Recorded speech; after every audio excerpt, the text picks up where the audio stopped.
លុយកាក់ហូរចូលមកក្នុងជីវិតរបស់អ្នកជារៀងរាល់ថ្ងៃប៉ុន្តែការគ្រប់គ្រងលើវាជារឿយៗហាក់ដូចជានៅឆ្ងាយហួសពីដៃរបស់អ្នករកវាបានអ្នកចាយវាអ្នកសន្សំបន្តិចបន្តួចហើយសង្ឃឹមថាវានឹងគ្រប់គ្រាន់ប៉ុន្តែនៅក្នុងជំរឿចិត្តមានការដឹងខ្លួនស្ងាត់មួយថាមានអ្វីមួយកំពុងខ្វះខាតមិនមែនជាការខំប្រឹងប្រែងបន្ថែមមិនមែនជាចំណូលបន្ថែមនោះទេប៉ុន្តែគឺប្រព័ន្ធវិធីសាស្ត្រមួយដើម្បីក្តាប់ការបង្កប់បញ្ជាទាំងស្រុងលើជីវិតហិរញ្ញវត្ថុរបស់អ្នកជំនួសឲ្យការរត់តាមដោះស្រាយបញ្ហាតែមួយមុខ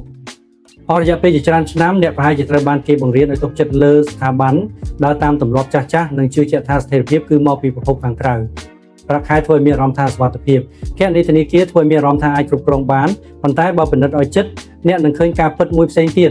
ការគ្រប់គ្រងពិតប្រាកដមិនមែនមកពីកន្លែងដែលលុយរបស់អ្នកត្រូវបានរក្សាទុកនោះទេវាផ្ដើមចេញពីរបៀបដែលលុយរបស់អ្នកមានចលនារបៀបដែលវាលូតលាស់និងរបៀបដែលអ្នកចាត់ចែងវាដោយមានគោលដៅច្បាស់លាស់អ្វីអូឌីយោនេះត្រូវបានបង្កើតឡើងនៅលើគំនិតដ៏សាមញ្ញប៉ុន្តែមានឥទ្ធិពលអ្នកអាចក្លាយជាធនាគារដោយខ្លួនឯងបានមិនមែននៅក្នុងទ្រឹស្ដីមិនមែននៅក្នុងភាពស្មុគស្មាញប៉ុន្តែតាមរបៀបជាក់ស្ដែងមានរចនាសម្ព័ន្ធនិងអាចធ្វើឡើងវិញបាននៅពេលអ្នកផ្លាស់ប្ដូរពីអ្នកប្រើប្រាស់លុយទៅជាអ្នកគ្រប់គ្រងលុយអ្វីគ្រប់យ៉ាងនឹងផ្លាស់ប្ដូរ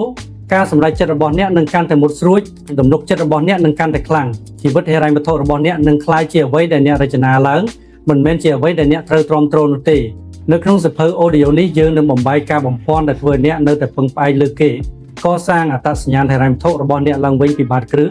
និងណែនាំអ្នកមួយជំហានម្ដងក្នុងការបង្កើតប្រព័ន្ធតខ្លួនដើម្បីបង្កើតនិងបង្កើនលុយរបស់អ្នកនឹងរៀនពីរបៀបគ្រប់គ្រងលំហូរទូទាត់សាច់ប្រាក់ដោយភាពជាក់លាក់